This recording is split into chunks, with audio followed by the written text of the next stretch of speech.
Hey guys, this is going to be a time-lapse video on how I drew this two-level living room, which has a hint of stairs for those of you who want to know how to draw stairs.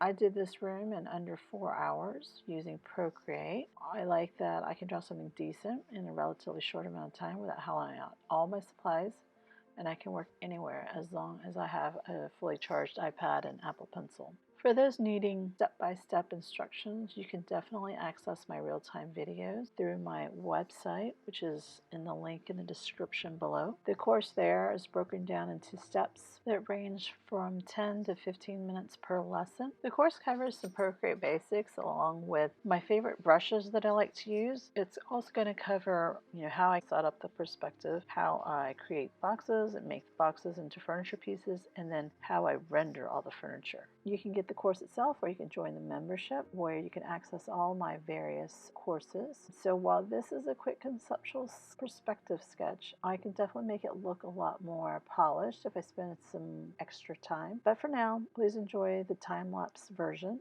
where I've condensed 4 hours of drawing into a few minutes. I hope that helps you, and I'll see you next time.